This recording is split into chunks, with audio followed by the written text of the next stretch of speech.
तो class 11th extract 3 देखते हैं हम। ये लेबरनम टॉप की पोम है। Till the goldfinch come with a twitching chirp, a suddenness, a startlement at a branch end, then sleep as a lizard and alert and abrupt. She enters the thickness and a machine starts up of chitterings and a tremor of wings trilling. The whole tree trembles and thrills. It is the engine of her family. She strokes it full, then flirts out to a branch end, showing her bad face identity mask. ये poem है और इसमें कुछ questions पूछे जाएंगे। पहला question, what is described as sleek in the poem. Poem में sleek किसे कहा गया है? तो लिजार्ड को कहा गया है। स्पाइडर तो है ही नहीं इसमें, ठीक है ना, तो लिजार्ड को कहा गया है। Second, who comes to feed the young ones. छोटे छोटे बच्चों को फीड करने के लिए, खाना खिलाने के लिए कौन आता है? तो गोल्डफिंच आती है। सेकंड वाला करेक्ट है answer. Who gives shelter to the bird and her young ones? Shelter का मतलब आश्रय होता है, तो उस चिड़िया को और उसके छोटे छोटे बच्चों को शेल्टर किसने दी है? तो हमारे लेबरनम ट्री ने दी है।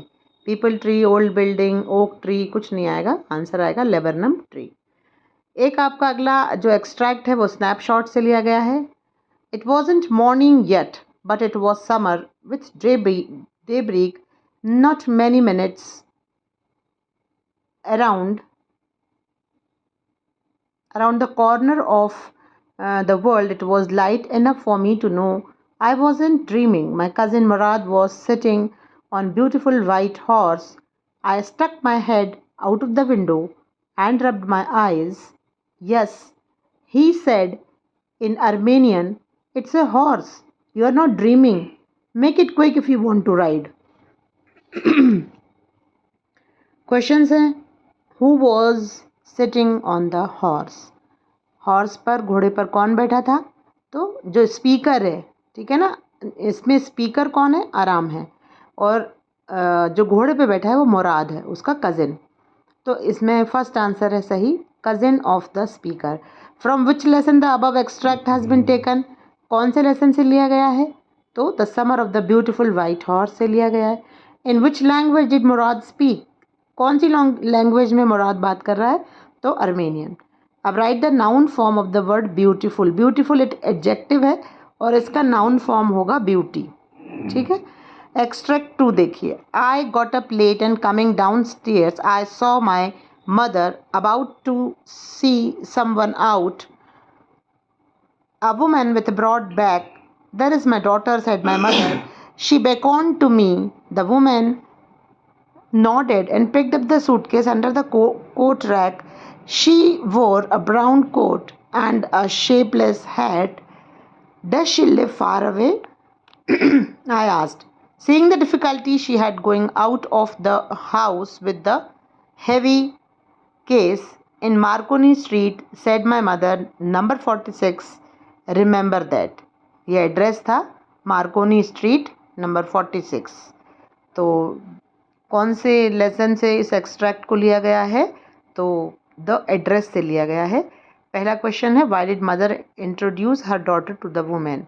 मतलब मदर ने अपनी डॉटर को उस वुमेन से, उस जो मिसेस डॉर्लिंग थी, उनसे क्यों इंट्रोड्यूस किया? पहला, they were seeing each other for the first time. The author was not bothered to meet the woman. And the second one is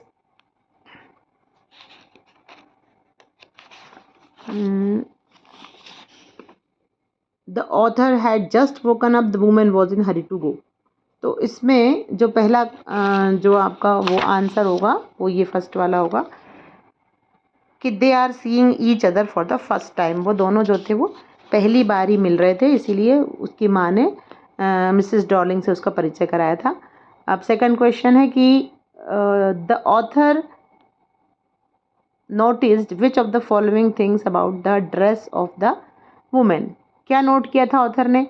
green cardigan पहना था, ब्राउन कोट था, ब्रॉड बैक था या ब्लैक शूज़ थे।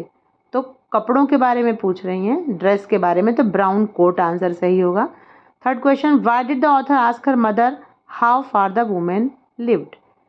और उन्होंने ये क्यों पूछा था कि वुमेन कितनी दूर रहती है, how far she lived. Because the women was carrying many things from the house. Because the women was facing difficulty, because the women was very old, all of the above. तो ये all of the above इसका सही होगा, क्योंकि बहुत सारी चीज़ें ले जा रही थी, उसको डिफ़िकल्टी हो रही थी कैरी करने में, और वो थोड़ी ओल्ड भी थी।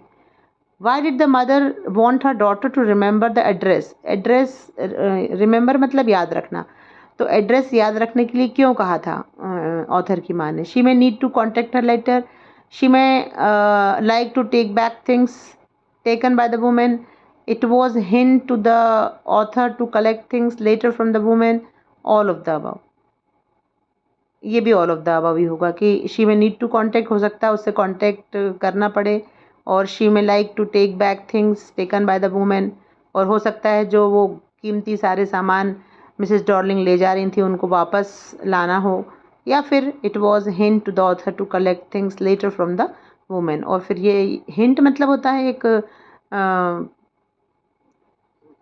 हिंट यानी कोई छुपा हुआ गुप्त संदेश, कि ऑथर जो है, जो वो लड़की है, जो डॉटर है, वो बाद में उस वुमेन से वो चीज़ें कलेक्ट कर लेगी। एक और एक्सट्रैक्ट है, and one day I notice that I was still curious about all the possessions that. अब इसको आप लोग सॉल्व करिएगा।